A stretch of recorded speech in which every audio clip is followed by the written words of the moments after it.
tudo se domina. Aquele que luta, tudo se abstém. Tem que ter aquele alvo fixo, não deixar que as maçãs brilhantes, o inimigo vem com ilusões satânicas e coloca diante de nós, possa nos vencer nessa competição. O segundo conselho do apóstolo Paulo está no verso 24.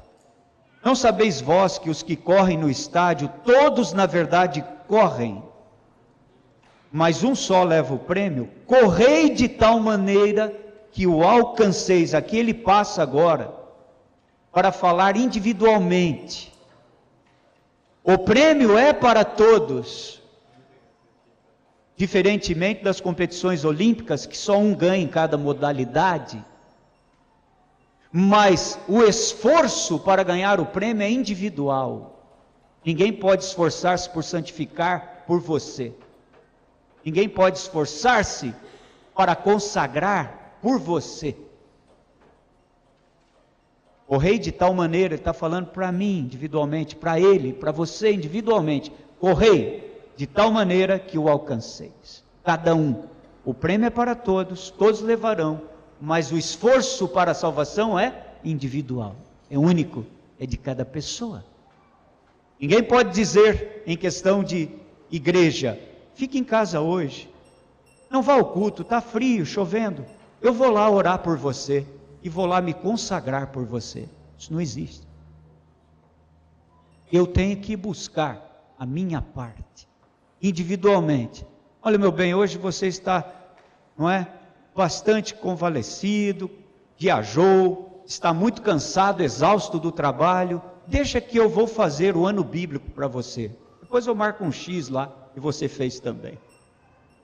Eu vou ler a meditação hoje, e vale para nós dois, mas eu vou fazer minha meditação, pode sair para o trabalho, está atrasado, deixa que eu ore e medito por nós dois.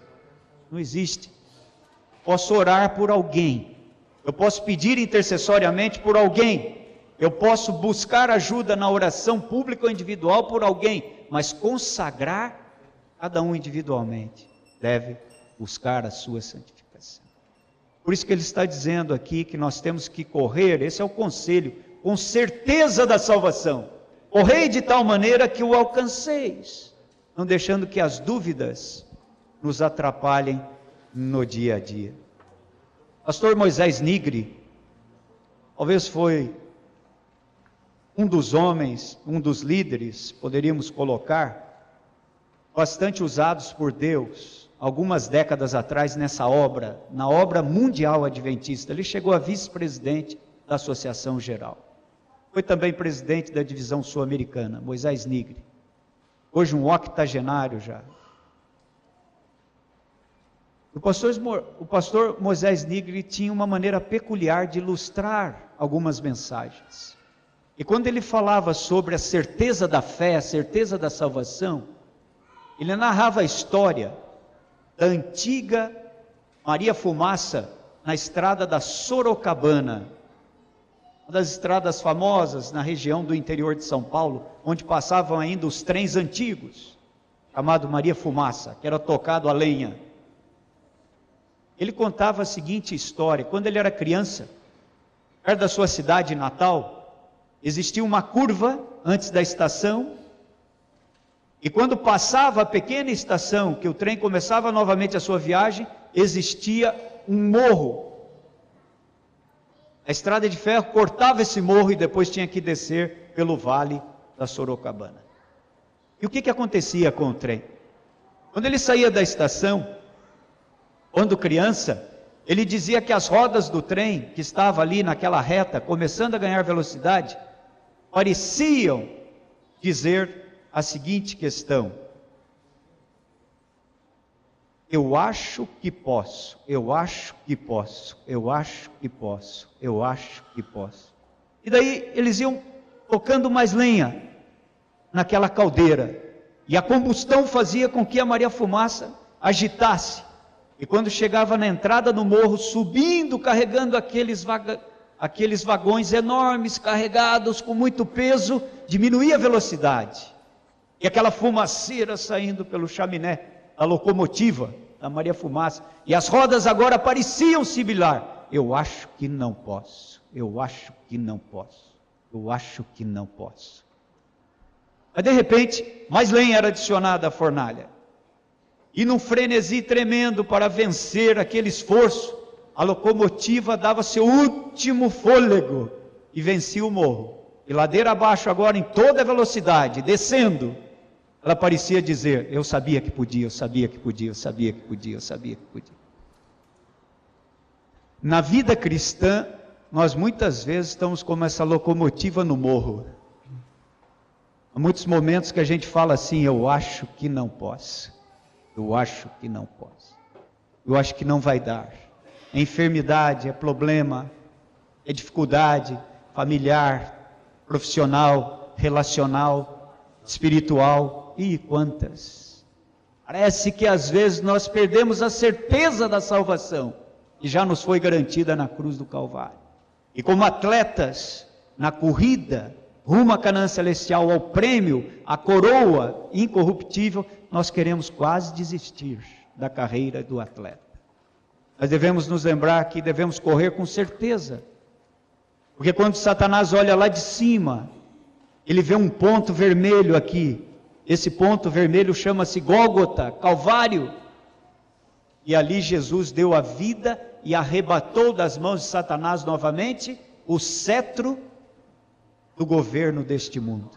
Portanto, Satanás é um competidor, mas ele é vencido. Ele continua competindo, sim, mas ele é vencido. Na cruz do Calvário, o bastão do governo do globo lhe foi tomado. Jesus morreu e nos assegurou a certeza da salvação.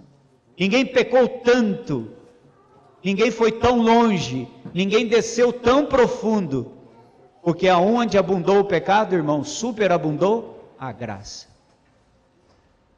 Onde abundou o pecado, superabundou a graça. Não há nada que Deus não possa perdoar, não há nada que Jesus não possa nos salvar. Temos que correr com essa certeza. O terceiro e último conselho que o apóstolo Paulo menciona é a questão do verso 25 na última parte. Aqueles para alcançar uma coroa corruptível, os atletas da época e os de hoje também. Nós, porém, a incorruptível. Correr para ganhar a coroa, essa é a nossa meta. Dominar-nos em tudo, abster-nos de tudo. Correr com certeza que a vitória já nos foi assegurada por Jesus. Mas o terceiro conselho é, corra para ganhar a coroa. Porque todos levarão a coroa, não somente um, mas todos. Embora o esforço, a agonia seja individual, mas o prêmio é para todos. Corra para ganhar a coroa. O que ganhou Pérsios ou Hipômenes quando foram vencedores na corrida à distância na Grécia Antiga? Os atletas da corrida à distância ganhavam 6 prêmios. 6 prêmios. Você acha que é muita coisa? Então espere para eu dizer quais são eles. O primeiro prêmio era uma coroa de folhas de uma oliveira sagrada, perto do templo de Zeus, no Monte Olimpo. Essa coroa era trançada com os ramos e as folhas, e então coroava o atleta. Dali algumas semanas, as folhas murchavam, secavam e morriam. Então a coroa acabava. O segundo prêmio é que todos os outros perdedores tinham o dever de cobrir o atleta com frutos silvestres e regá-lo com vinho da província de Atenas. Então dava um banho nele de frutos silvestres e de vinho. Isso nem hidroterápico e nem terapêutico é, não adiantava muito. Era só como um corredor de Fórmula 1 quando agita champanhe para fazer festa no pódio, quando ganha nos dias de hoje na Fórmula 1. Aquilo passava também. Terceiro, era-lhe oferecido um laudo banquete pelos juízes e pelos governantes das cidades. Mas o banquete também acabava. Ficava comendo a vida inteira ali de graça. Era só naquele dia, o dia da vitória. O quarto prêmio de um atleta naquela época era um busto